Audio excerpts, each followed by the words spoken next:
The sky was heavy with dark, dense clouds, a presage that seemed to pierce the air.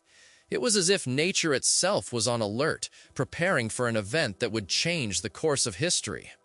Among the forests and mountains, a murmur spread, an ancient legend of powerful beings walking among men. These beings, known as the Nephilim, were mentioned in forgotten texts, shrouded in mystery and dread. What could have happened in that remote era when the world was far different from our own? Many wonder if they truly existed, whether they were children of gods or mere figments of a fertile imagination. The story of the flood, a catastrophic event that, according to various traditions, cleansed and purified humanity, is intimately linked to these enigmatic beings. What secrets lie hidden in ancient accounts? For those who seek the truth, every written word is a window into the past, an opportunity to understand what transpired. Imagine for a moment an era where the boundaries between human and divine were tenuous. The Nephilim, described as giants, were not merely folklore creatures, but beings carrying ancestral knowledge. They were renowned for exceptional strength and wisdom. Their presence on Earth inspired admiration and fear. However, as corruption and impiety spread among humanity, things changed. History speaks of a time when humanity grew so corrupt, creation itself cried out for justice. The flood, according to the accounts, was a divine response to this corruption. Yet, the narrative is not limited to a natural catastrophe. It is a warning, a reminder that even the most powerful beings can be brought to ruin. The destruction that followed was not merely a cleansing of the earth, but a response to an endless cycle of violence and disobedience. What can we learn from this? What are the implications for us in our modern world? In light of this reflection, we must delve deeper into the history of the Nephilim and understand how they intertwine with the flood narrative. Ancient texts, especially Genesis 6, 1-4 in the Bible, reference them, describing the sons of God uniting with the daughters of men, giving rise to giants. The curiosity surrounding this forbidden union and its consequences echoes through centuries, raising questions about the nature of good and what it truly means to be human. Fascinatingly, the flood story is not exclusive to one culture. Various civilizations from different parts of the world reported similar events, each with unique details and nuances. Why do so many cultures speak of this great flood? Is it merely a collective echo, or something deeper behind these narratives? Exploring Sumerian accounts, we find stories also mentioning divine beings and catastrophes that shaped history. These interconnections lead us to a place of deeper questioning. What is truth? What is fiction? And, more importantly, what can we learn from these stories traversing time? The legends of the Nephilim and their associations with the flood challenge us to reevaluate our views of history and mythology. It is not merely about giants and gods. It is a reflection on ourselves, our choices, and their consequences. The flood challenges us to reevaluate how we see history and mythology. It's not just about giants and gods. It's a reflection on ourselves, our choices, and the consequences they bring. As you settle in for the night, I invite you to open your mind to these mysteries. Imagine the scene, the rumble of thunder echoing in the mountains, the water slowly rising, engulfing everything in its path. Fear and uncertainty permeate the air, and even in the darkness, there is a promise of rebirth. The flood was not just an end, but also a new beginning. And the Nephilim, with all their grandeur and fall, remind us that the line between good and evil is often blurred. If this journey into the unknown resonates with you, consider subscribing to this channel. A simple click on the subscribe button helps us continue exploring stories that are often overlooked. Leave a like if this investigation is intriguing you, and share your thoughts in the comments. Where are you listening from tonight? We are all together in this space, seeking to understand the complexities of the past and the present. Now, take a deep breath and allow yourself to relax. Feel the gravity around you, as if every part of your body is giving in to the ground. Let the tension dissipate as you prepare to dive deeper into the story that awaits us. With each breath, feel more connected to this distant past, where the Nephilim walked and the flood became an indelible mark on humanity's memory. As you settle in, imagine the ancient cities being submerged, the water carrying away the secrets of a lost era. The echo of time resonates. What would have happened to the Nephilim after the flood? Were they truly extinct, or does their legacy persist in ways we are still trying to comprehend? These questions remain, echoing in the darkness of the night, awaiting a moment of revelation. Allow this reflection to guide you to a state of tranquility, where the mysteries of the past intertwine with the dreams of the night. Good night. The flood, with its overwhelming torrents and destructive force, was not a simple event. It was a paradigm shift that transformed the face of the world. In the depths of that storm, where the waters rose, there was an echo of the voices of many who came before.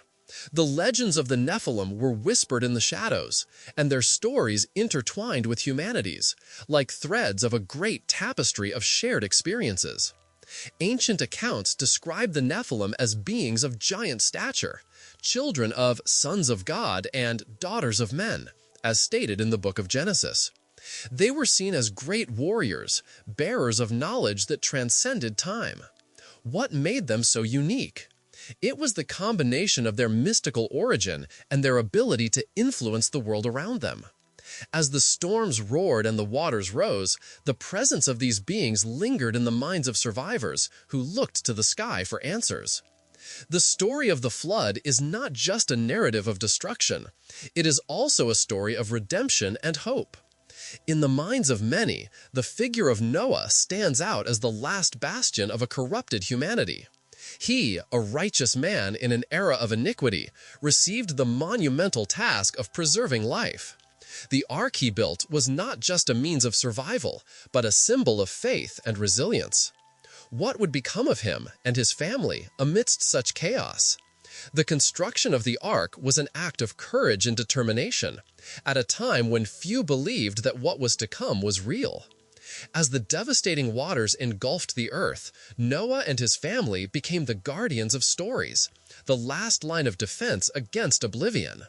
Within its hull, the ark contained not only animals, but also the memories of a world bidding farewell. That vessel became a microcosm of humanity, a place where hope could still flourish. The Nephilim, with their immense power and knowledge, were part of this unfolding cycle, and their influence was felt even in the depths of that catastrophe.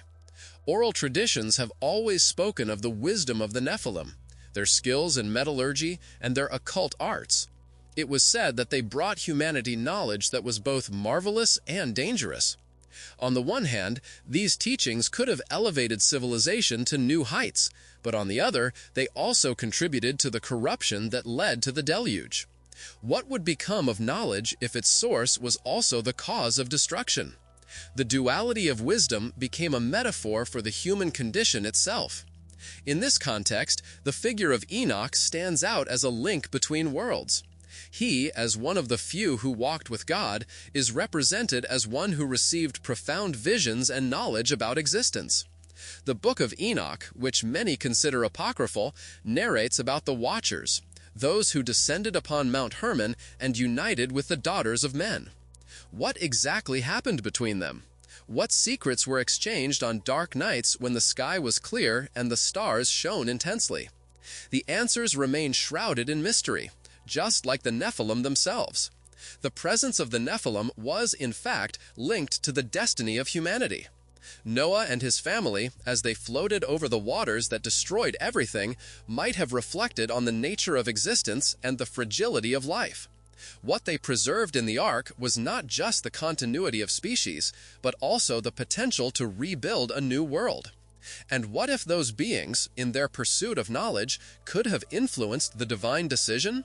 What did that mean for humanity and its future? When the deluge finally receded, after months of incessant rain, the world emerged transformed. The waters brought with them a different silence, as if nature was reclaiming its voice. but something lingered in the air, a palpable tension that could not be ignored. The stories of the Nephilim, like Noah's account, became part of the fabric of the new reality. The survivors, now free from the currents of corruption, were tasked with remembering the past and building a future that honored the lessons learned.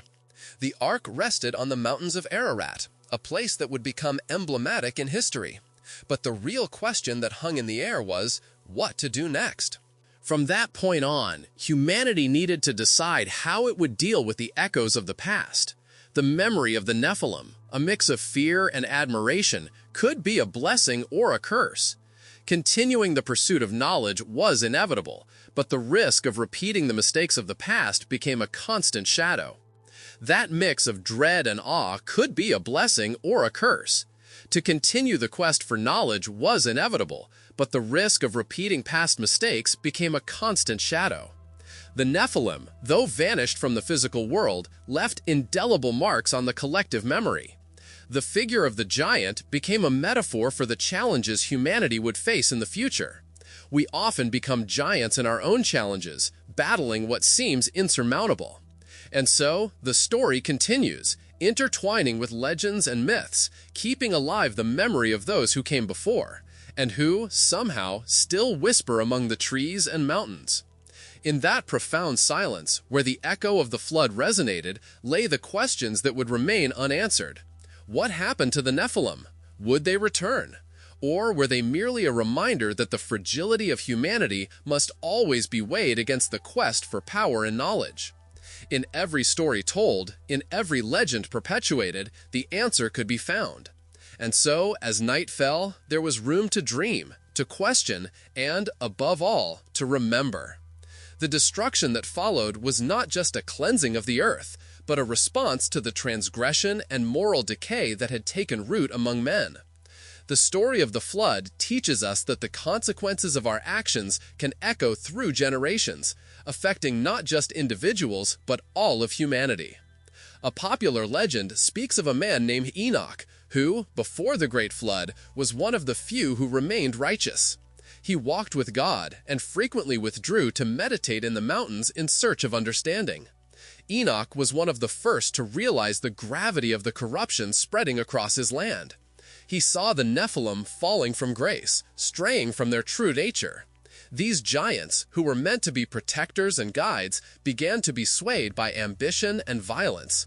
Accounts mention that Enoch, in his visions, saw a great darkness approaching and knew that the flood was destined to occur as a means of purification. Throughout his solitary walks, Enoch transmitted his teachings to his children and to others who were willing to listen. He spoke of the importance of justice, love, and humility, warning everyone about what was to come. However, his voice was often ignored, echoing in a world that seemed lost in its own selfishness. Meanwhile, the earth began to prepare for the catastrophe. The sky darkened, and rivers overflowed with incessant rains. The heavy clouds seemed to reflect the agony of the souls walking upon the earth, and Enoch, realizing what was approaching, cried out for the salvation of his family. Through his divine connection, he received instructions to build an ark, a shelter that would save those who remained faithful and pure. The construction of the ark was not an easy task. Enoch faced many challenges, including the mockery and scorn of his neighbors. Most men thought he was mad, preaching about a calamity that seemed so distant and improbable. Nevertheless, he persevered, driven by a greater purpose, determined to protect his family and preserve what remained of purity in a corrupted world. Thus, the ark began to take shape, an immense wooden vessel, carefully designed to withstand the waters of the deluge. As Enoch labored, he prayed and reflected on the fate of the Nephilim and all of humanity. What legacy would they leave for future generations, he wondered. He wondered if there was a way to save them too, but he knew that the decision to change lay with each individual. Days passed and the rains began to fall. At first, they were just a few drops, but soon they turned into a torrential downpour. The waters rose rapidly, swallowing everything in their path. The people, who had once ignored Enoch's warnings, now ran in a panic, seeking shelter in vain. Chaos ensued, and the screams of despair mingled with the roar of the waters. The Nephilim, once seen as invincible beings, were now as vulnerable as any other. Their towering heights and immense strength could not protect them from divine judgment. The deluge made no distinction between the great and the small. All felt the fury of nature in its purest form. Submerged mountains became the tomb of many, and forests that were once home to majestic creatures transformed into murky waters. Meanwhile, within the ark, Enoch and his family were safe. They heard the storm roaring outside, but inside their refuge, they were enveloped in an incomprehensible peace. Enoch taught his children about the importance of faith and hope, even in times of despair. He spoke of the Nephilim and how, despite their grandeur, they had strayed from the path of true justice. As the waters rose and the earth became an endless sea, Enoch concluded that the deluge was not only a punishment, but also an opportunity. An opportunity to start anew, to be reborn into a world that could be shaped differently. Humanity could make the right choices, learn from the errors of the past, and build a future where kindness and justice reigned. Finally, after infinite days and nights of rain, the deluge began to subside. The waters that had once dominated started to recede, revealing a devastated earth, yet still full of possibilities. Enoch and his family emerged from the ark, breathless and surprised by what they found. The world was silent, a surreal calm after the storm. The trees and mountains were mute, but the sun slowly began to break through the clouds. Amidst the devastation, Enoch saw a new hope. He remembered his teachings and the importance of sharing this wisdom with those who remained. Although the Nephilim were no longer present as before, the lessons learned could make a difference. Humanity had the chance to build a new society, based on values of love and justice, instead of ambition and power. Looking towards the horizon, Enoch made a promise to himself and his family. They would not only rebuild their lives, but would make sure to honor the memory of those who had perished. They would be guardians of truth and justice, teaching future generations about the fragility of life and the importance of remaining faithful to what is right. Thus, the story of the flood and the Nephilim transformed into a legacy, a narrative that would continue to be told through the ages. Enoch knew that the memory of his ancestors, even if shrouded in mystery, would still resonate in the hearts of men. What truly mattered was what each person would choose to do with that story, how they would shape their future, and how they could learn from the past. Humanity's journey continued, and even in darkness, there would always be a light to be found. The devastating waters flooded the earth, dragging with them not only life, but also the hopes and dreams of a generation.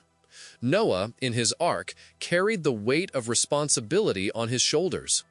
Each heartbeat echoed as a constant reminder of what was at stake. He knew he was not just saving his family. He was the last link to a world that, in its essence, was about to be forgotten. Inside the ark, a silence reverberated. The animals, in their various forms and sizes, were gathered, each with its own destiny, each with its own story.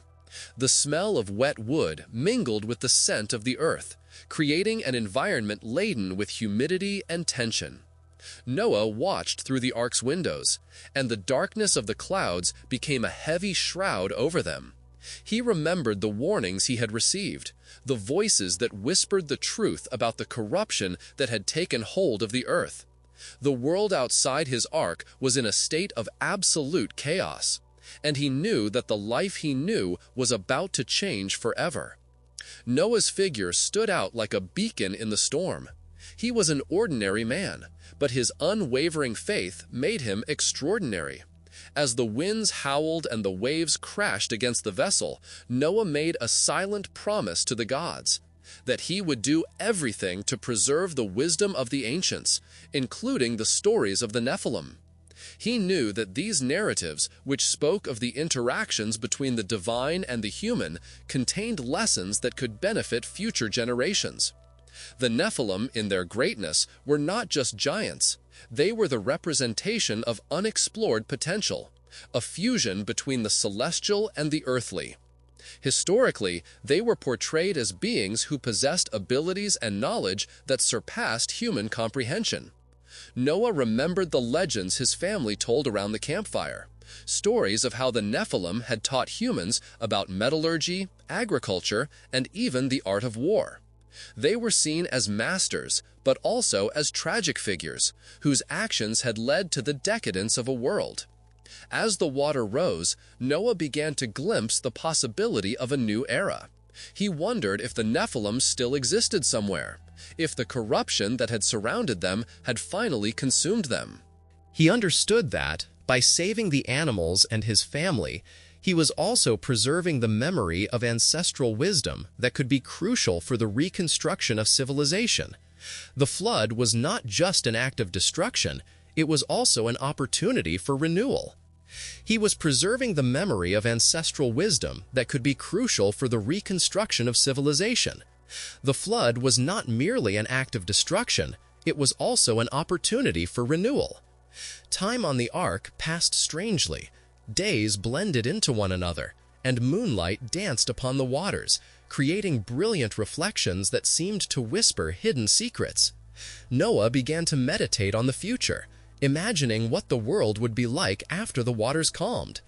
He envisioned a verdant land where trees would bloom again and rivers would run clean, where the lessons of the ancients would not be forgotten. A place where the wisdom of the Nephilim could be recalled and utilized for the benefit of humanity. Meanwhile, the ark continued its journey over the tumultuous waters. The sounds of the outside world became a distant echo, and solitude could easily consume anyone. But Noah had a purpose. He knew that every beat of his heart brought him closer to a new beginning. He began to collect the stories he knew, each richer than the last, each woven with moral lessons and knowledge. He spoke to the animals, telling them about the Nephilim, about their achievements and their failures, hoping that, somehow, these stories would be etched into the memories of the beings that would one day populate the new earth. The idea that the Nephilim might one day return to inhabit this new land was a hope that kept him awake at night. Would they be the giants who would come in search of redemption? Or would they be just a distant echo of a past that couldn't return? Noah understood that the future depended not only on his faith, but also on his ability to listen and learn from what had passed. He began to realize that wisdom and power were not solely integrated with the giants, but also in the humility to adapt and grow even after devastation. Days advanced, and the ark swayed gently on the waters, like a meditation boat. The smell of wet earth, mingled with the aroma of wood, made the environment cozy and comforting. Noah felt that every moment on the ark brought him closer to a deeper understanding of life and nature. He wondered if, upon leaving the ark, the lessons of the Nephilim and the knowledge they brought to the world would still be present in the memories of his descendants. That journey was not just about physical survival, but about the survival of knowledge and culture. The storm might have erased the past, but stories could live on, if they were remembered and told. Noah ardently wished that his children and future generations could comprehend the greatness of the Nephilim, the duality of their legacy, and the lessons that lay behind their stories. He prayed that, upon returning to dry land, they might find not only a new home, but a new beginning, a rebirth where knowledge and wisdom would be reconnected. In time, the storm finally began to dissipate. The waters, which once seemed uncontrollable, began to recede, revealing the land that would soon be inhabited once more. Noah felt a wave of emotion upon realizing that the journey was nearing its end. Every raindrop that fell now was like a blessing, a devotion to the future that was about to flourish. The ark, full of hope and stories, was about to disembark into a new world, a world that could be shaped by everything they had learned both from the Nephilim and from the shared experience of survival. Heritage and stories on the cusp of a new world, shaped by all they had learned from the Nephilim and their collective survival experience. The ark's construction was no easy task. Enoch faced neighbors' mockery and scorn.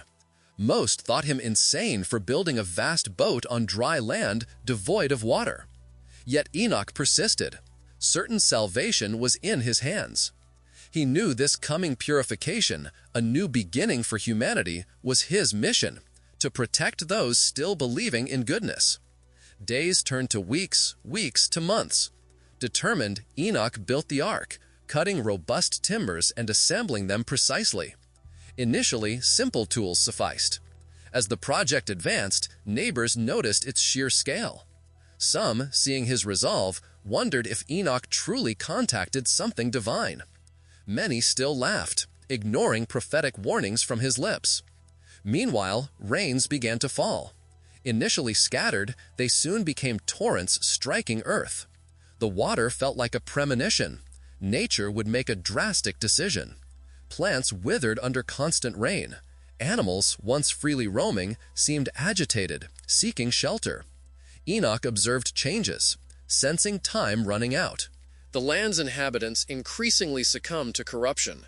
Selfishness and violence dominated. Nephilim, once benevolent titans, were now shadows of former glories, immersed in moral decay. They fed on boundless ambitions, forgetting true purpose. Saddened, Enoch sought strength in meditation to continue his mission. Each day, the ark's construction progressed, mirroring the storm gathering on the horizon. Amidst his labor, Enoch found strength to carry on, but also the pain of seeing humanity stray from the path of light. He wasn't certain he could save all, but hope for a better future for his children and those who joined him kept him steadfast. Finally, after long months of labor, the ark was almost complete. Enoch contemplated his creation, an enormous structure with compartments housing his family and a pair of each animal species. He knew life's diversity crucial for continuity. Enoch felt the ark was not merely a boat, but a symbol of resistance, a sanctuary against the approaching storm. One night, observing stars and a sky beginning to cloud over, Enoch had a vision. He saw earth consumed by uncontrolled waters. A sense of urgency gripped him. He knew the moment drew near. The deluge would be not merely a flood, but a new beginning, an opportunity to redeem creation. With a heavy heart, he called his family and believers to gather. Approaching. The deluge would not just be a flood, but a new beginning, an opportunity to redeem creation. With a heavy heart, he called his family and those who believed in him to gather. "The time is coming," Enoch said, his voice firm yet full of emotion. "The waters will come, and we must be ready. We must enter the ark and trust in what is to come. Those who join us will find safety and hope. This is the moment we have been given, and we must embrace it with faith." His family members, though fearful, felt the power of Enoch's words. They knew he had always been a man of faith, and that his visions rarely failed. Thus, they began to make the final preparations. Enoch's family, consisting of his children, their wives, and a few friends who had joined them, proved willing to follow their leader, even if it meant facing the mockery of those who did not believe. On the day the ark was finally sealed, the skies grew even darker. Enoch felt a tightness in his heart. He knew that day would forever change the history of humanity. With a last look at the world he knew, he entered the ark, where his family awaited him. The doors were closed, and a heavy silence enveloped everyone inside. The sound of rain began to make itself heard, a melancholic symphony foretelling destruction. Soon, the first drops transformed into a deluge of water. The ark began to sway as waves rose around it. Enoch, holding his children's hands, felt a mixture of fear and determination. He knew the storm was only the beginning of something much larger. The waters, which seemed intent on consuming everything, were about to bring a new era. Enoch was ready to face the unknown, guided by his faith and love for his family. Days passed, and the ark floated amidst a turbulent sea. Enoch and his family remained united, caring for one another while witnessing the devastation outside. They heard the cries of despair echoing from the earth, but inside the ark, hope still burned. They prayed and meditated, seeking comfort in the divine connection that had always guided Enoch. Amidst the chaos, the Ark's journey became a symbol of resilience and faith. With each new wave that formed, Enoch remembered his mission: to protect life, preserve hope, and, above all, maintain the connection with the divine. He knew that after the storm, a new earth would emerge, and this encouraged him to continue, even when darkness seemed insurmountable. The Nephilim, in their grandeur, were not just giants. They were the representation of untapped potential, a fusion between the celestial and the terrestrial. Historically, they were depicted as beings possessing abilities and knowledge that transcended human understanding. Noah remembered the legends his family told around the campfire, stories of how the Nephilim had taught humans about agriculture, metallurgy, and even the art of war. These narratives were a vital part of his people's identity, a connection to a glorious past that was about to be erased by the waters flooding the land. And even the art of war. These narratives were a vital part of his people's identity, a connection to a glorious past that was about to be erased by the waters flooding the land. As the ark swayed on the tumultuous waves, Noah felt a growing weight in his heart. He knew that at the end of this storm, a new world would emerge. But what kind of world would it be? Could the teachings of the Nephilim, which had shaped civilization, be lost in the depths of the sea?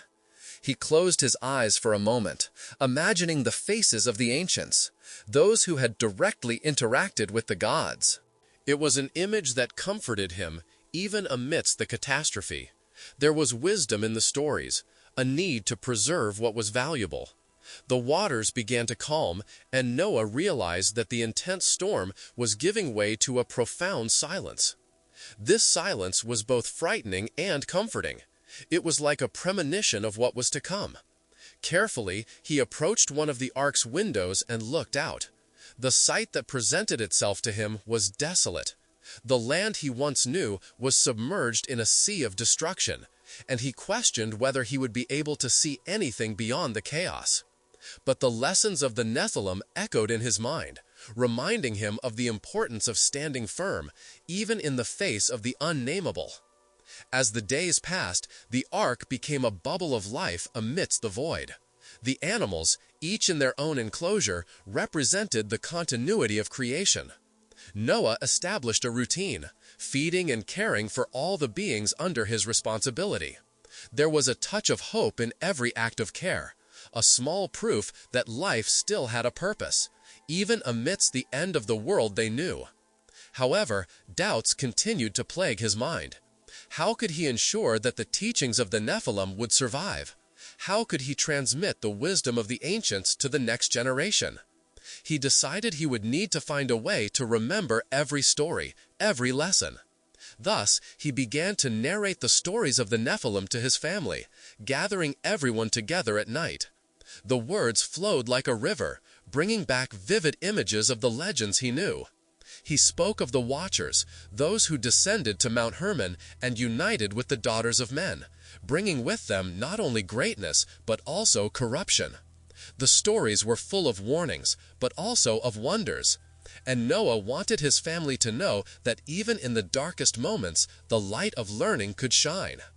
Time passed, and the ark continued its journey, floating between the clouds and the debris of what had once been a vibrant world. Each day, Noah looked out the window, searching for changes, for a sign that the waters were receding. He remembered the promises made to him, the clear instructions he had received to build the ark and preserve life. But now he found himself in a constant struggle against uncertainty. He didn't know what awaited him and his family when they finally left the safety of their floating shelter. One morning, as the sunlight tried to pierce through the clouds, Noah noticed something in the distance. A mountain emerged from the waters, a peak that had been forgotten by memory. Hope sprouted in his heart like a sprout in dry earth. He called his family to look outside. It was Mount Ararat, a symbol of rebirth and new life. The sight of the mountain reinforced Noah's determination. He would not only carry the memories of the Nephilim, but would also seek a new beginning for his lineage. a symbol of rebirth and new life. The sight of the mountain reinforced Noah's determination. He would not only carry the memories of the Nephilim, but also seek a new beginning for his lineage. With a new purpose, Noah organized his family. It was time to prepare for what was to come. He wanted everyone to be ready for the new land, to understand what it meant to live responsibly. He spoke of history's lessons, which always repeated themselves if not remembered. The Nephilim, with all their powers and weaknesses, were an example of this. Greatness could lead to corruption, but could also teach humility and wisdom. Finally, after months of agony, the waters began to recede. The dry ground started to appear, revealing the submerged land. The ark rocked lightly as Noah and his family prepared for the adventure that awaited them. The ark's door opened, and a breath of fresh air filled the space, carrying the scent of wet earth and new beginnings. Cautiously, Noah stepped out, feeling the earth's texture beneath his feet, as if reconnecting with his roots. He looked around, marveling at the new world's beauty. Vegetation began to sprout, and birdsong echoed in the valleys. Life was returning, but Noah knew the Nephilim's ancient history could not be forgotten. He turned to his family and, with a firm voice, declared that from that day, they would become the guardians of memory. The teachings of the ancients should not be merely an echo of the past, but a light illuminating the future path. Thus, as the sun set on the horizon, painting the sky vibrant, Noah and his family gathered to make a pledge. They would commit to preserving stories, transmitting teachings, and recognizing the importance of learning from past mistakes. The legacy of the Nephilim and Noah's struggle against the storm became a symbol of resilience and hope, a reminder that, even in the deepest desolation, there was always a chance to be reborn. The ark's construction advanced day by day, and Enoch dedicated himself intensely to the project, placing hopes and fears into every log he raised. The smell of fresh wood and the sound of the hammer echoed through the area, but he was not alone. The presence of the Nephilim, even in their decadence, was a constant weight on his heart. He knew they were a vital part of the story unfolding, and that, somehow, their fall was intertwined with coming events. The rainy days became increasingly frequent. The drops, once delicate, were now a sign of something greater. Enoch looked at the heavy sky, its clouds gathering in an ominous dance, forming a gray curtain over the earth. He felt the pressure in the air, a silent warning that the waters would come to purge the rampant corruption. Even when people laughed at him, Enoch heard the echoes of his own voice in his mind. "Prepare yourselves, time is running out." It was a moment when faith was tested not only for Enoch, but for those around him. While he continued to work on the ark, other men toiled, but not in favor of salvation. Instead, they were busy with selfish pleasures. Taverns were full, laughter echoed, and banquets never seemed to end. A shattered world ignored the signs, and even as the rain began to flood the fields, the indifference was palpable. Celebrations were plentiful, laughter echoed, and banquets never seemed to end. A world in tatters ignored the signs, and even as the rain began to flood the fields, indifference was palpable.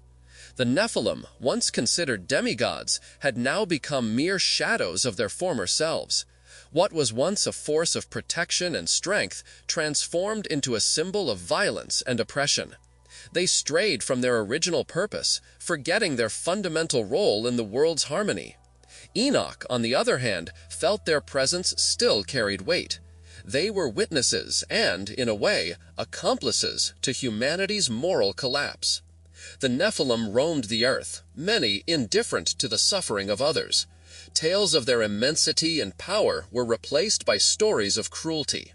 It was as if, by ignoring their sacred role, they had become prisoners of their own ambitions.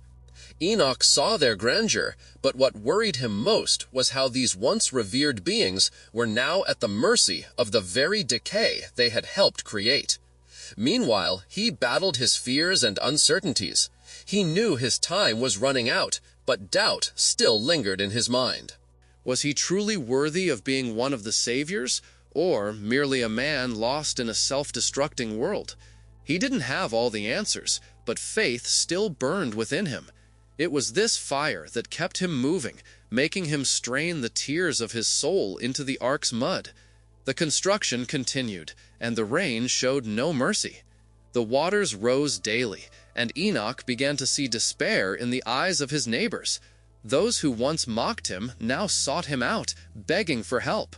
Fear was finally taking hold, and the arrogance that had long hung over the land began to crumble. Enoch tried to be gentle, but there was a fine line between compassion and protection. He knew he had to keep the ark safe, for the salvation he sought was not just his own, but for all who still believed in hope. Animals began to approach, drawn by an instinct that recognized the environmental changes. Enoch worked tirelessly to accommodate each species, creating appropriate spaces for them within the ark. With each passing day, he saw life gathering around him, as if nature was recognizing the gravity of what was to come. The scent of wood combined with the aroma of wet earth, creating an environment that blended the natural and the sacred.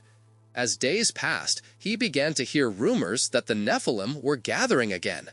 These immense figures, once respected, now conveyed a sense of dread. What did they want? Could they still be a force for protection, or a threat? Uncertainty tormented Enoch as he pondered the nature of what was about to happen. The rain continued to fall, and the ark continued to grow, but the shadow of doubt remained. Finally, amidst all the turbulence, a familiar voice was heard. It belonged to one of the oldest Nephilim, one who had known Enoch and, for a brief moment, seemed to have lost his own humanity. He approached the ark and, with a sad look, said, "We, who abandoned our purpose, have come seeking redemption. We are ready to help, but we need your leadership." Humanity itself. He approached the ark and, with a sorrowful gaze, said, "We, who have strayed from our purpose, have come to seek redemption. We are ready to help, but we need your leadership." Enoch felt his heart quicken. The Nephilim's presence was laden with meaning. He saw both redemption's possibility and a dark past's weight. This was an opportunity, but also a risk. He looked at the ark, at all he had built, and made a choice. He could not ignore the offer of help, nor let their nature overshadow what was about to unfold. "If you wish to help, then come," Enoch replied, with a confidence he did not feel within. "But know that the path to redemption is long and demands humility. What lies ahead will require the best of us, and we cannot afford to fail." The Nephilim bowed their heads in agreement, and so, beneath the incessant rain falling like a warning, Enoch saw a new light shine amidst the shadows. The ark, now not just a construction, but a symbol of hope, was about to gather those who had lost their way, on a journey that could change the destiny of humanity. As days turned into weeks, the ark gently swayed on calm tides, surrounded by a boundless ocean. The storm had left its trace, but the calm that followed brought a new kind of reflection. Noah observed the animals carefully, each in its own chamber, and wondered how life, once so vibrant on earth, could return to its fullness. The memories of the Nephilim, who in life had contributed immensely to human development, now seemed like a distant echo amidst the silence of the waters. As the hours passed, he began to wonder if the stories about the Nephilim, which both inspired and terrified him, could become his allies in rebuilding a new world.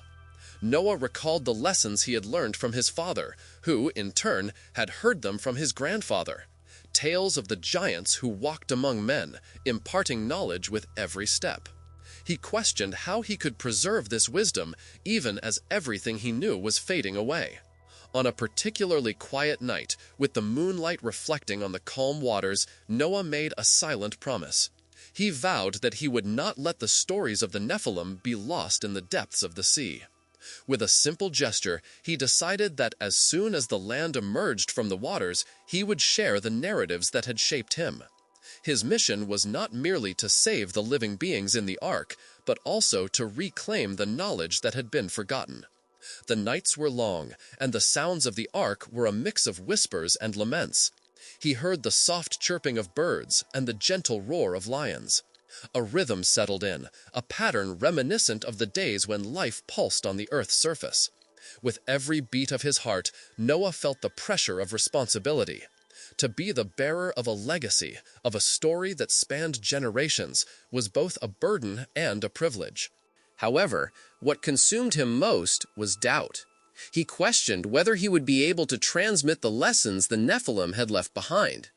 These were teachings of great importance, but in their essence, they were more than mere words. They were lived experiences, profound feelings that connected the human to the divine. What if, in speaking of them, he failed to capture their true essence? This fear accompanied him during the long night watches. But he knew that to move forward, he had to confront this dread. As the ark floated in the immensity of the unknown, Noah began to recall the details that made the Nephilim so special. They were not merely mythological figures. They were masters of various arts, from agriculture to metallurgy.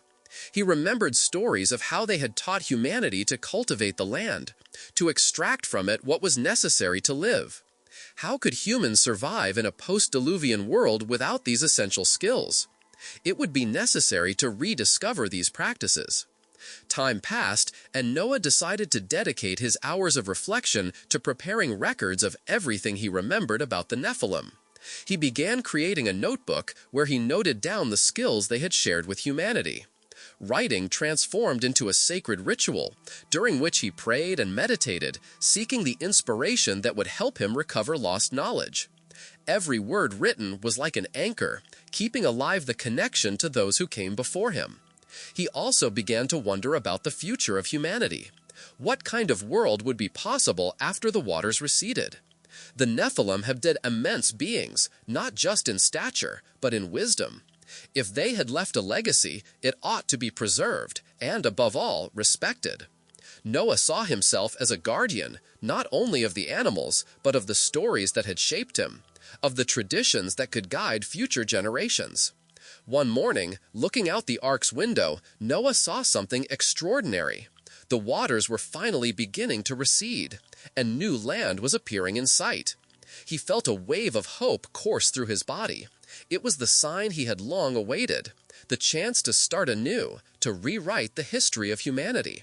But, at the same time, responsibility struck him like lightning.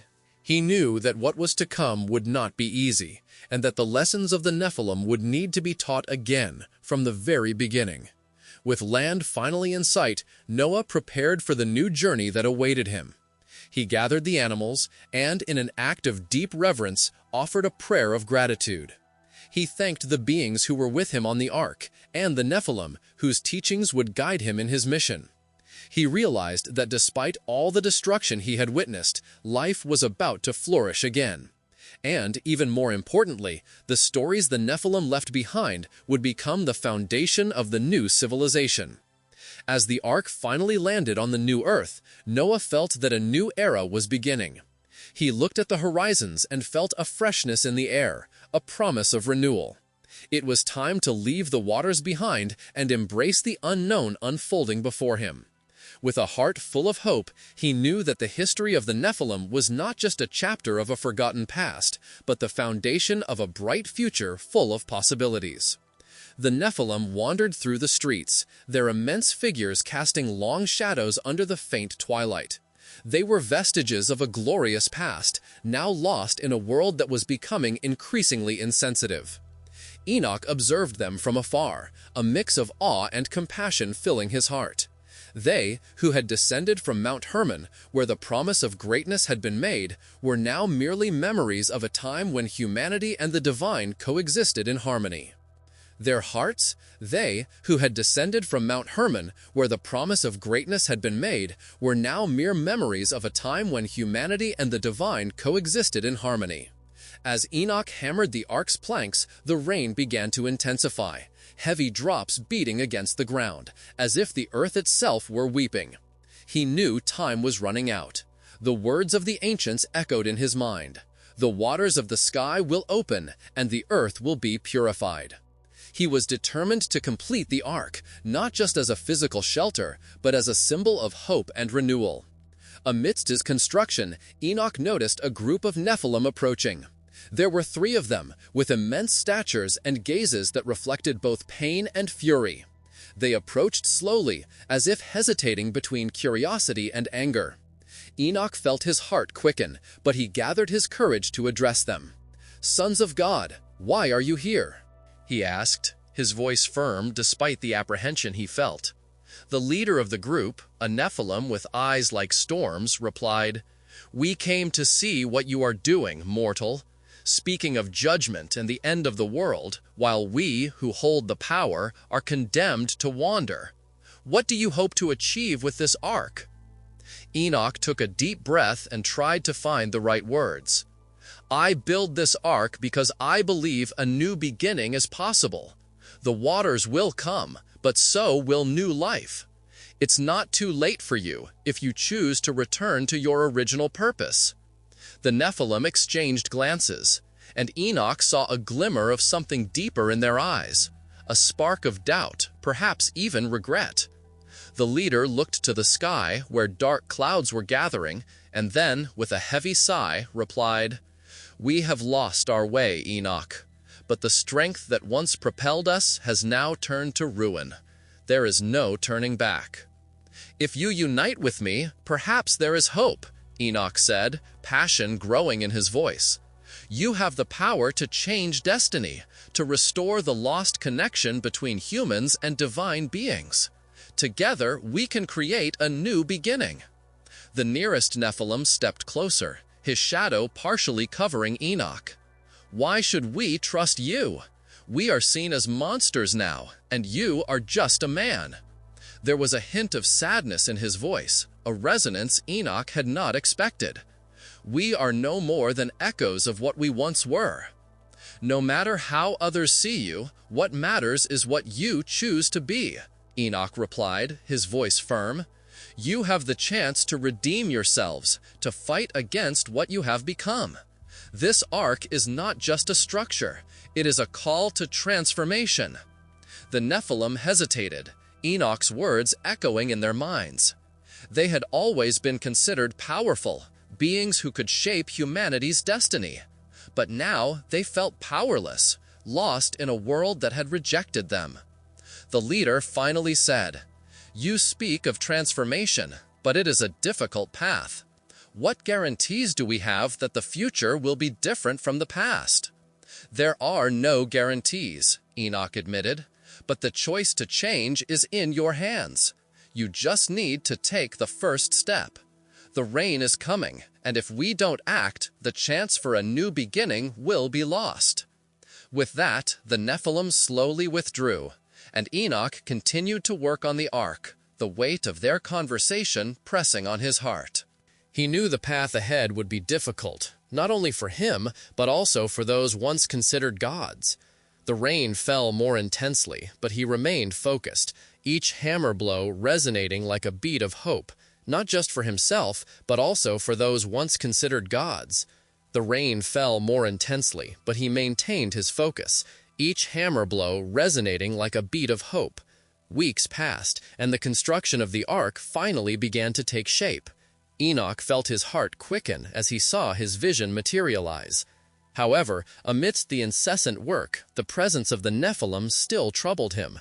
He wondered if they truly reflected on his words, if there was a thread of hope that could be woven between them.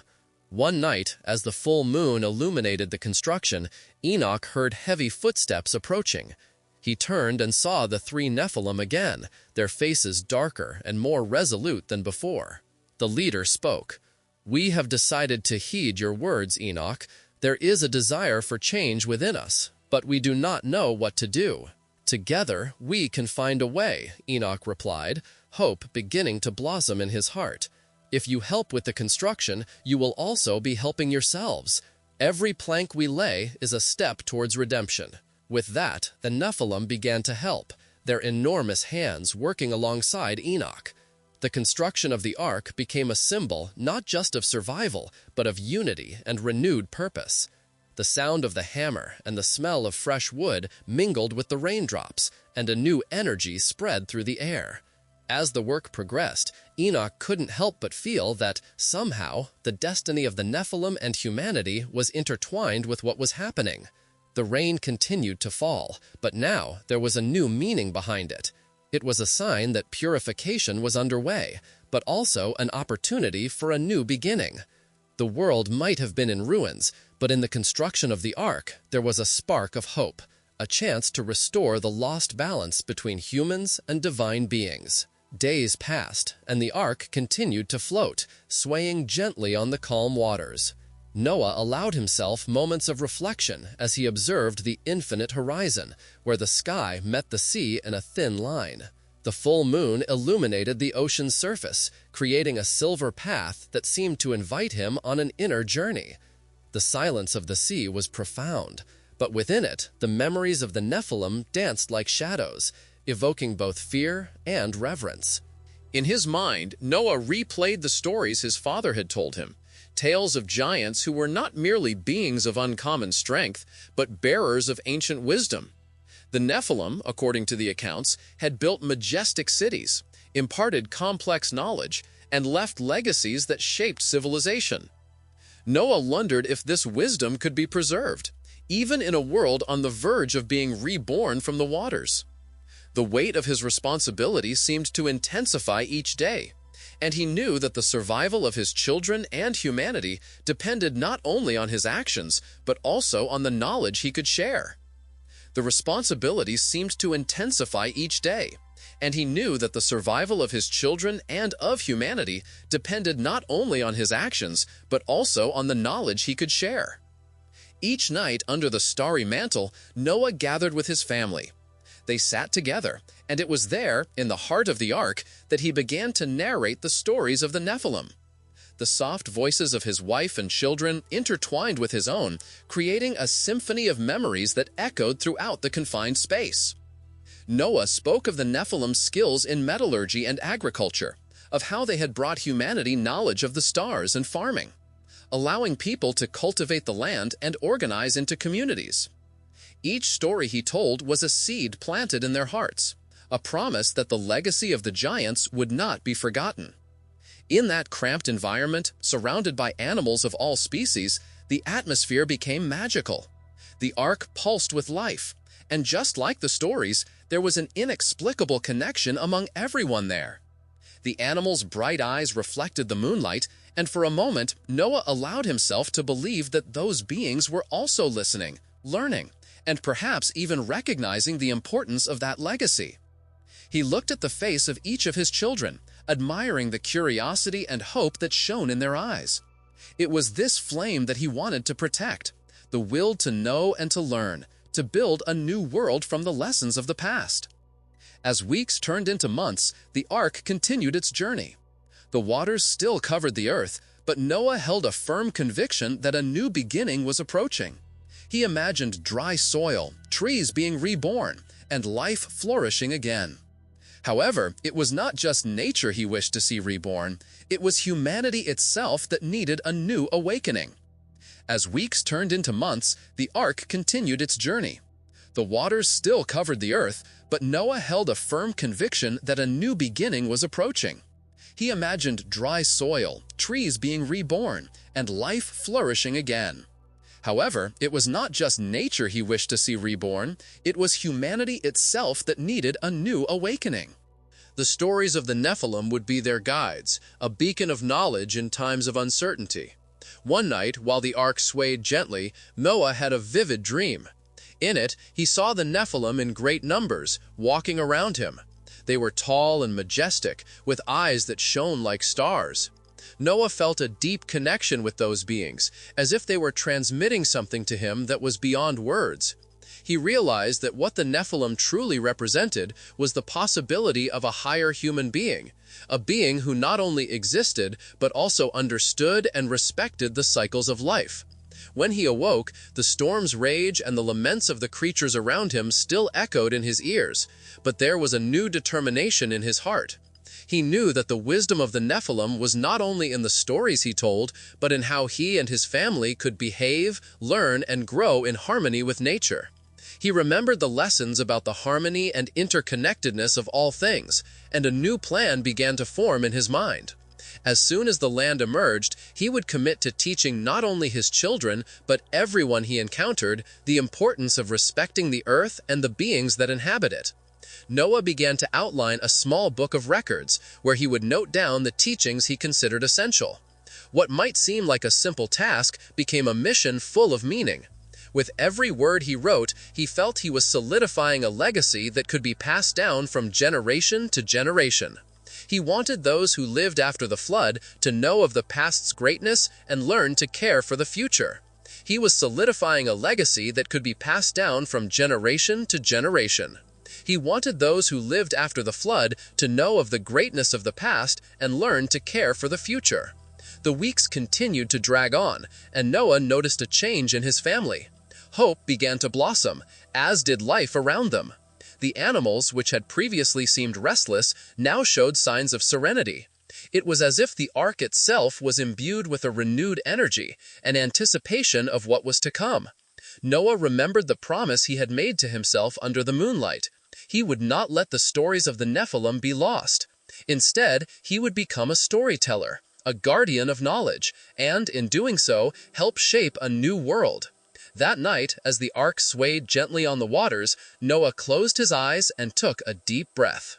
He allowed himself to feel the strength of the legacy he carried, the story of the giants who, though they had faced their own downfalls, left an indelible impact on humanity. He knew that true greatness was not just in strength or power, but in the ability to learn from the past and create a better future. Thus, with every beat of his heart, his hopes intertwined with the stories yet to come, and the echo of the Nephilim seemed to whisper, promising that life, in its purest form, would always find a way to re-emerge. The Nephilim hesitated, their immense silhouettes projected against the darkening sky. The rain fell harder, and Enoch knew time was short. The Nephilim, with tempestuous eyes, apparently the leader, contemplated Enoch's words. "A new beginning? What do you know about that, mortal? We are the fallen, condemned to wander eternally. What remains for us, except the memory of a power we no longer possess?" Enoch's heart pounded fast, each beat echoing the urgency of the moment. "You are not merely the fallen. You have the choice to redeem yourselves. The ark is not just a structure, it is a symbol of hope. I believe there is a way back for those who wish to reconnect with their true essence." The Nephilim looked at his companions, and Enoch could see the internal struggle on their faces. "You speak of reconnecting," said one of them, with a deep, resonant voice. "But how can we reconnect with something we have lost? The glory we once had is lost in the mists of time." Enoch remembered the teachings he had received. They say that the connection to the divine is never completely lost. It is a matter of choice and desire. You have the capacity to choose again. What brought you here may not be a burden, but an opportunity. This flood will be a new beginning, not an end. The clouds darkened further, and lightning illuminated the sky, followed by a thunderous roar that made the earth tremble. The Nephilim looked at Enoch, a mix of defiance and curiosity in their eyes. The leader, with a penetrating gaze, questioned, "What if the choice has already been made? What if we are beyond redemption?" "Then you will continue to wander in despair," Enoch replied, determination firm in his voice. "But if you accept this chance, you may find a greater purpose, perhaps even a path back to the light. The choice is yours. If you decide to take this step, the ark will be not just a refuge, but a new dwelling."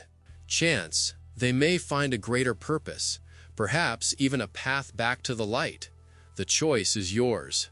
Should you decide to take this step, the ark will be not just a refuge, but a new home. A heavy silence hung in the air as the Nephilim pondered his words. The rain continued to fall, but Enoch felt a change in the atmosphere, as if nature itself was waiting for their decision. The Nephilim leader finally broke the silence. "You risk offering us hope at a time like this? Many have tried to guide us, but their efforts have failed." "I am not a guide," Enoch replied. "I am a man who believes in the possibility of change. If there is repentance in your hearts, then there is hope. And if there is hope, there is a future for you." The Nephilim exchanged glances, and something profound seemed to flow between them. The stormy-eyed Nephilim stepped forward. "And if we decide to follow your path, what do you promise us? What kind of life awaits us beyond this storm?" "A life where you can redeem your actions. A life where your strengths and abilities can be used for good, not just as a burden. You have the power to become the defenders of the new era to come." The tension in the air increased as a strong wind blew, making the rain lash against the ark at a frantic pace. The Nephilim looked up at the sky, as if searching for an answer in the dark clouds. "And what if we choose to remain as we are, wandering amidst pain and guilt? What will you do then?" Enoch felt a pang in his heart as he considered the possibility that the Nephilim would not accept his offer. "If you choose to follow that path, I cannot force you to change. However, the ark will be here, and when the waters come, you might remember my words." The Nephilim leader seemed to contemplate Enoch's answer. He turned to his companions and conferred in murmurs, their deep voices echoing in the twilight. The rain fell with greater intensity, but a glimpse of light began to emerge between the clouds. It was as if the very sky was listening to the conversation taking place below. Enoch closed his eyes for a moment, surrendering to the sensation of connection with the earth, with the elements around him. He knew that what was at stake was more than the construction of an ark. It was the possibility of redemption, not only for him, but for those who had lost their way. After a time that seemed eternal, the stormy-eyed Nephilim turned back to Enoch. "You speak of redemption, and perhaps a small fragment of hope still exists within us. But what if we fail? What if we cannot change what we are? Then at least you will have tried. True failure comes from not trying," Enoch replied, feeling the strength of his own words. "The journey is as important as the destination, and the choice, whatever it may be, is always yours." The Nephilim seemed to reflect on this, and a respectful silence settled. The rain began to subside, the clouds starting to dissipate, allowing a soft glow of moonlight to emanate from the sky. It was as if a new era was about to begin, not only for Enoch, but for everyone present. The Nephilim leader stepped forward, and the sound of his voice reverberated in the air. "If we decide to follow your path, what kind of life awaits us? How can we reintegrate into this new era you mention? Together, you can become the guardians of a new humanity," Enoch said, his voice firm, "using your power to protect and guide those who come. What you were in your origin can be redeemed, but that requires courage and a desire to change." "A new humanity," said Enoch, his voice firm, "using your power to protect and guide those who come. What you were in your origin can be redeemed, but that requires courage and a desire to change." The Nephilim looked up at the sky once more, as if seeking an answer in the stars that were beginning to appear. Enoch also looked, feeling the connection with the universe, the same universe that had inspired humanity and the angels to dream and to build. With one last look at Enoch, the leader of the Nephilim finally said, "Then let us strive, not for ourselves, but for the new generation to come. We can find a new purpose if you guide us." Enoch felt a wave of relief and hope wash over him. Together then, the ark will be just the beginning. The real work is just starting. And so, under the light of the crescent moon, the Nephilim united with Enoch, and a new era began to dawn on the horizon, an era of possibilities where the past could be left behind in favor of a future of hope and redemption.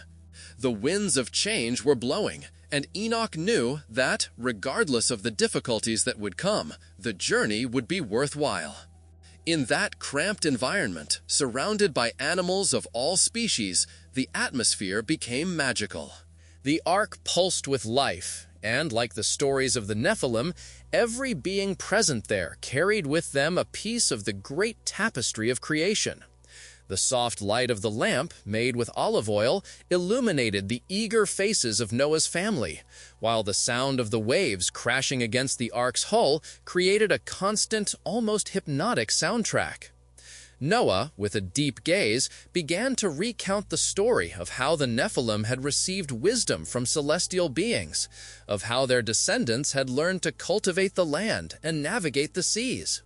He spoke of the beauty of the great cities they built, cities that, according to ancient accounts, shone under the sun as if they were made of gold.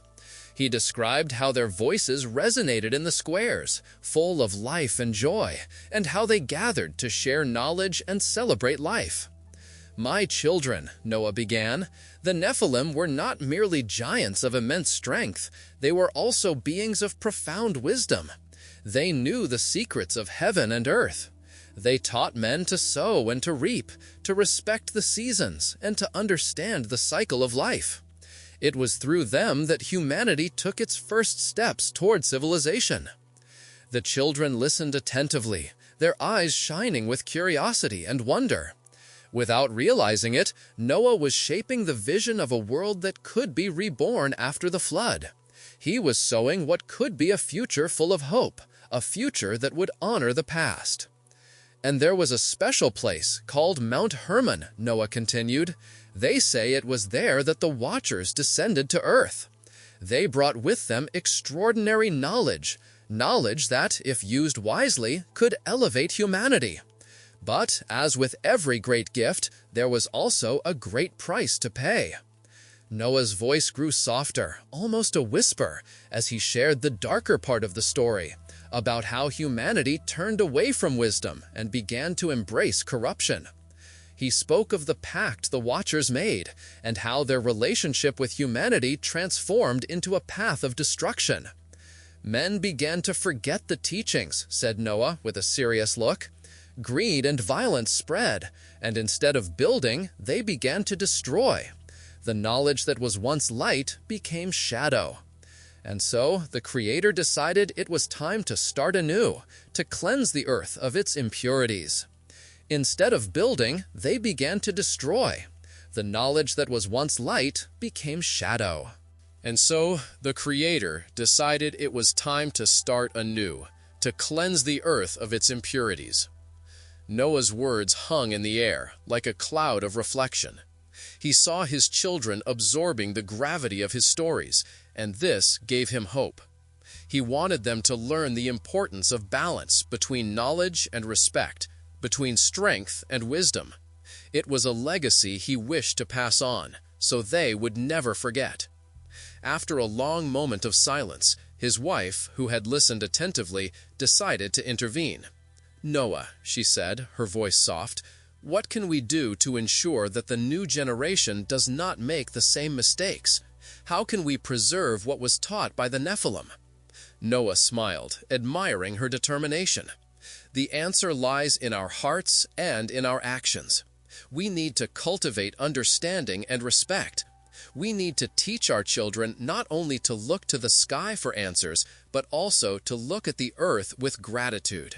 We must be the guardians of the knowledge that was offered to us, and that begins here, inside the ark."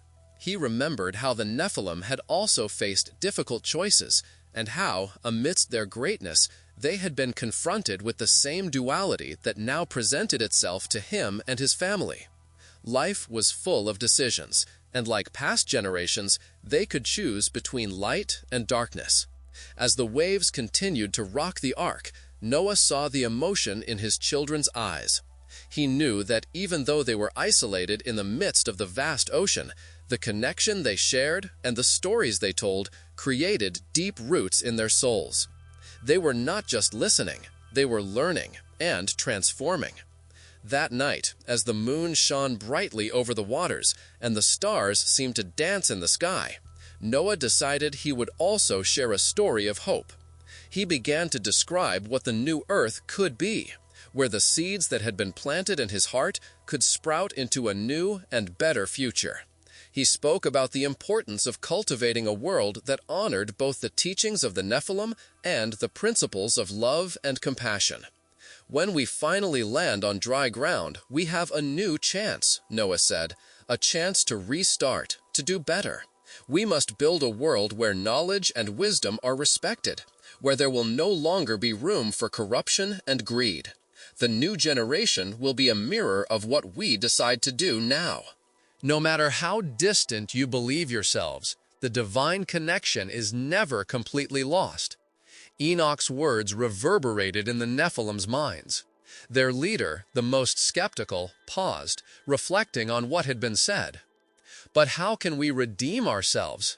After all we have done, what remains for us but scorn and the memory of a glorious lost past? That depends on you, Enoch replied, his voice firm and clear. Each of you has the choice. You can continue to wander in this darkness, or you can choose to reconnect with the best within yourselves. The story has not yet been written. The ending depends on the decisions you make now. A lightning bolt cut across the sky, illuminating the imposing Nephilim. Amidst that dramatic scene, Enoch perceived a change in the air. The doubts previously dominating those giants were transforming into something more constructive, a spark of hope beginning to shine in their hardened hearts. I don't expect immediate acceptance of my words, Enoch continued, his tone suggesting understanding and patience. But know that choosing redemption isn't weakness, it's courage. It's recognizing the past doesn't define you, but future actions can, in fact, redefine what it means to be a Nephilim. The Nephilim listened silently, contemplating options. The storm raged, but within them the internal battle of pride and regret, despair and hope intensified. The giant's leader took a deep breath, and for a moment the storm outside seemed to quiet. The struggle between pride and regret, between despair and hope, was intensifying. The leader of the giants took a deep breath, and for a moment it seemed as if the storm outside had quieted. If there is a chance for redemption, if there is indeed a light at the end of this dark tunnel, the leader began, his voice softer, then we should consider the possibility. But how can we be sure that this choice is not another deception? Enoch smiled at him, realizing he had made a small breakthrough. Certainty can be an illusion. What I offer is the opportunity for a new path. And it is on this path that you can discover not only who you are, but who you wish to be. The choice to redeem yourselves begins with a single step, and that step must come from your own hearts. The rain began to subside, and the moon's rays of light started to filter through the dark clouds. It was as if the universe was listening and preparing for what was to come. The ark I build will be a symbol of hope, not just for humans, but for all of us, Enoch said, his voice now full of conviction. You don't have to be just shadows of what you once were. You can become the guardians of a new era. The world is changing, and you have the chance to be part of this transformation. Your story is not over yet. The Nephilim began to look at one another, unspoken words exchanged through their gazes. The internal struggle began to give way to a shared understanding. If we accept this opportunity, what would it mean for us? One of them asked, his voice laden with hope. It would mean that you could become more than just the fallen, Enoch replied, with a gleam in his eyes. You could become the guides, those who help rebuild the world. And the first part of this journey begins with accepting who you truly are, beyond the imposed expectations and labels. The leader of the Nephilim leaned slightly, as if deeply considering Enoch's words. So that's it. The choice is ours. If there is a way back, we must explore it. And so, amidst the sound of the rain finally stopping and the emerging glow of the moon, Enoch and the Nephilim united in a new understanding. They were willing to try, to believe that even the most fallen could find a way back to the light. The approaching storm was not merely a calamity, it was an opportunity to be reborn and rediscover their true essence. Noah's voice became lower, almost a whisper. The children drew closer, fascinated, trying to catch every word. The atmosphere, however chaotic, seemed to quiet down. The story was about to delve into one of the pillars of humanity's collective memory, something that would transcend the approaching calamity. The Watchers, those who descended from Mount Hermon, were beings of great power and knowledge. They saw the earth with eyes that understood more than most could imagine. Over time, however, this power became a burden, for wisdom also brought temptation, and temptation could lead to ruin, Noah explained, looking into the eyes of each of his children, as if he wanted them to absorb every lesson. One of the Watchers, named Semyaza, led the others in a pact. They decided to descend and interact with humanity, offering them teachings.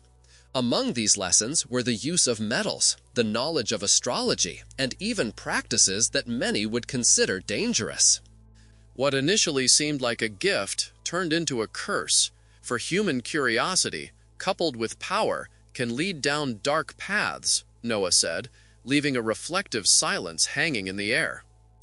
Dangerous.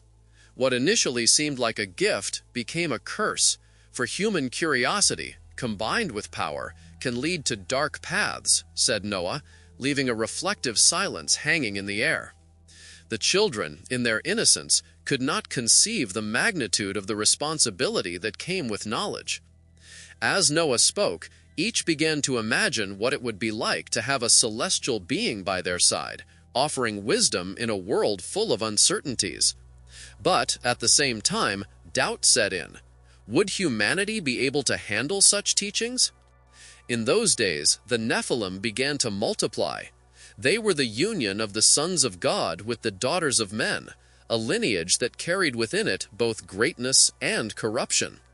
As the years passed, the cities they founded grew in power and influence, but they also grew in violence and impiety. Corruption spread like a plague, and the earth cried out for justice, Noah continued, his expression now darker. He knew he was telling the story that would lead to the flood, but he felt it was essential for his children to understand the roots of what was to come. The stories of the Nephilim are not just about their feats and their conquests. They are intertwined with the very essence of humanity. They showed what we can achieve, but also what we can lose when we let greed and vanity dominate our hearts. The children's attention was completely focused on Noah, as if he were the only light amid the approaching darkness. And then the Lord saw that the wickedness of man was great in the earth, and that every imagination of the thoughts of his heart was only evil continually. He decided that the time of men had come to an end, and that a purification was necessary. That is when he chose me to build this ark. As he mentioned the ark, Noah looked around, and the children followed his gaze, observing the imposing structure that sheltered them. This ark is not just a boat, but a symbol of hope and renewal. Each of you, my children, is a bearer of that hope. We need to remember that, even in the face of destruction, there is always the possibility of rebirth. The children began to understand the depth of their father's mission. The ark was a refuge, a sacred space where life would continue, even after the devastation. Noah smiled, realizing he had managed to plant a seed of understanding in their hearts. And as for the Nephilim, they left a legacy.